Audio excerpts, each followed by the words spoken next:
এবার লালবাতি বিতর্কের কথা বলি। লালবাতি বিতর্ক নিয়ে কেন্দ্রকে চিঠি দেওয়ার প্রস্তুতি নিচ্ছে রাজ্য সরকার। মুখ্য সচিব কেন্দ্রকে চিঠি দেবেন এবং সেই চিঠির প্রতিপাদ্য হবে যে কি করে কেন্দ্র একতরফা সিদ্ধান্ত নিয়ে নিল। আমরা আরো জানবো, আমাদের প্রতিনিধির সঙ্গে কথা বলবো। সুতপা সেন আমার সঙ্গে রয়েছে। সুতপার সঙ্গে আমরা কথা বলবো, কিন্তু তার আগে আপনাদের জানিয়ে দিই, লালবাতি নিয়ে ইতিমধ্যেই বিভিন্ন মহলে বিতর্ক। তার মধ্যেই রাজ্য প্রতিবাদ জানাচ্ছে কেন্দ্র কি করে এরকম একটা সিদ্ধান্ত নিল, এবং রাজ্যগুলোর সঙ্গে পরামর্শ না করেই কেন্দ্র এই সিদ্ধান্ত নিয়েছে।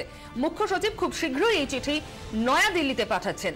এবং রাজ্য সরকারের আরো মত যে সুপ্রিম কোর্ট 2 বছর আগে লালবাতি নিয়ে নির্দেশ দিয়েছিল। কেন্দ্র এই সিদ্ধান্ত নেওয়ার আগে সুপ্রিম কোর্টকেও জানানোর প্রয়োজন মনে করেনি। সম্পূর্ণ একতরফা সিদ্ধান্ত নিয়ে রাজ্যগুলোর উপর চাপিয়ে দেওয়া হয়েছে। সেই জন্যই এই প্রতিবাদ চিঠি, যে চিঠি মুখ্য সচিব পাঠাচ্ছেন কেন্দ্রীয় সরকারের কাছে। সুতপার সঙ্গে আমরা যোগাযোগ করতে পেরেছি। সুতপা, দেখো, যেটা জানা যাচ্ছে যে লালবাতি নিয়ে যে কেন্দ্রীয় সরকার যে নির্দেশ পাঠিয়েছে তাতে রাজ্য সরকার অত্যন্ত ক্ষুব্ধ।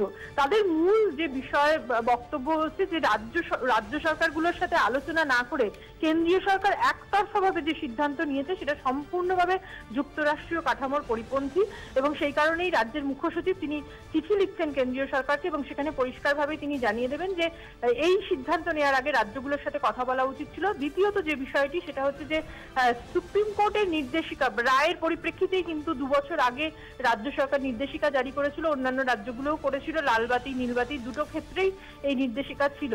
কাজেই রাজ্য সরকার মনে করছে যে সুপ্রিম কোর্টকেও কিন্তু বিষয়টি জানানো উচিত ছিল, যেটা কেন্দ্রীয় সরকার করেনি। এই দুটো বিষয়ে আপত্তির পাশাপাশি রাজ্যের মুখ্যমন্ত্রী মমতা বন্দ্যোপাধ্যায় তিনি লালবাতি ব্যবহার করেন না, এবং অন্যান্য মন্ত্রী বা আধিকারিক যারা এখন লালবাতি বা নীলবাতি ইউজ করছে তাদেরকেও কিন্তু নির্দেশ দেওয়া হয়েছে যে আগামী দিনে তারা যাতে ব্যবহার না করেন, সেই বিষয়টিও কেন্দ্রকে লিখে জানাচ্ছেন মুখ্য সচিব। ধন্যবাদ সুতপা।